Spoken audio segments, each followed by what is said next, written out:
The morning rush at the city plaza was in full swing, cars honking, people rushing with coffee cups, and phones glued to their ears. Among them walked Ethan Cole, a man everyone recognized but few truly knew. He was the kind of CEO who made headlines, a millionaire by 35, owner of one of the biggest real estate companies in New York, and the man who never smiled without purpose.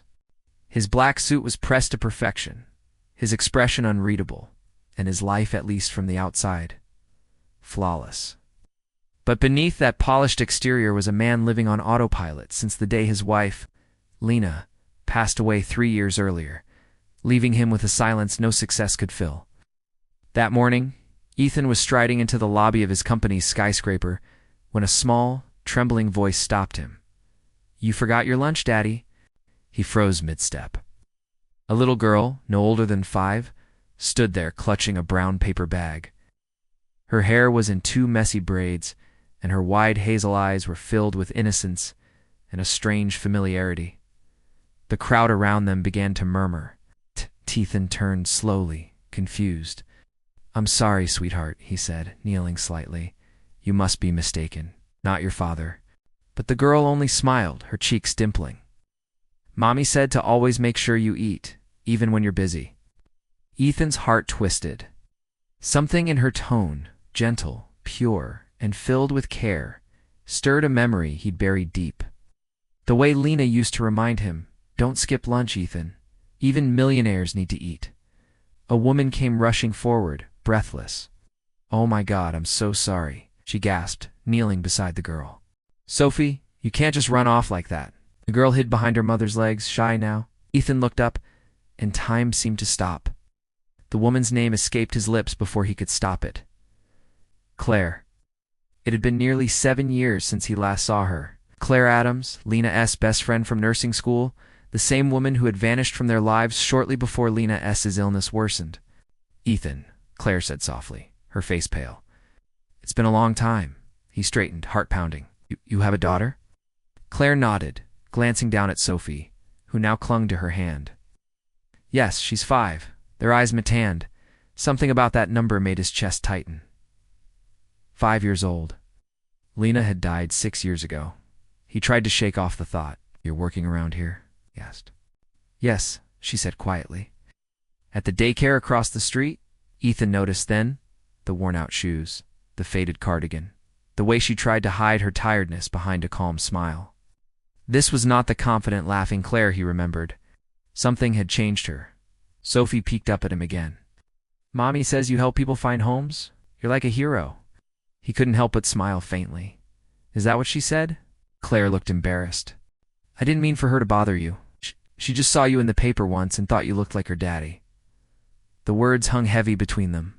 At night, back in his penthouse overlooking the city, Ethan couldn't stop thinking about Sophie. Her eyes, her voice, her strange resemblance to someone he couldn't name. He tried to bury himself in work, but his mind kept drifting back to the little girl who'd called him Daddy.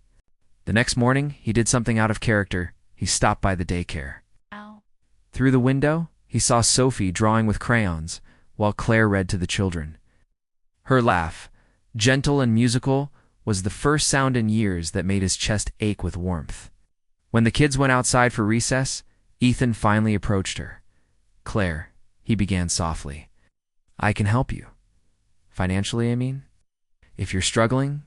"I'm not asking for your help, Ethan," she said quickly, her eyes flashing. "I can manage." He frowned. "Claire, you're working 2 jobs. You're exhausted." She looked away. "No. You think money fixes everything, but it doesn't. You should know that better than anyone." That struck deeper than he expected. Wanted to argue, but before he could, Sophie ran up to them, proudly holding a drawing. "Look, it's you and me," she said, showing Ethan a crayon picture of a tall man in a suit holding hands with a little girl under a rainbow. Ethan swallowed hard. "It's beautiful," he whispered. From that day, Ethan found himself visiting more often, sometimes bringing snacks for the kids, sometimes just sitting quietly as Claire worked. He told himself it was out of kindness, but deep down he knew it was Sophie.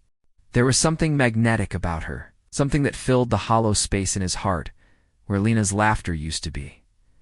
Weeks passed. One evening, as rain poured outside, Claire invited him in for coffee. The apartment was small, but cozy, filled with drawings, tiny shoes, and love. Sophie fell asleep on the couch, clutching a teddy bear. Ethan's gaze lingered on her, then turned to Claire. "Claire," he said softly, "why did you disappear after Lena got sick?" She sighed, tears glistening in her eyes, "'Cause I couldn't stand watching her die. She was my best friend, Ethan. I couldn't handle the hospital, the machines, the pain.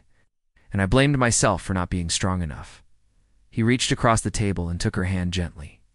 "You don't have to carry that guilt anymore."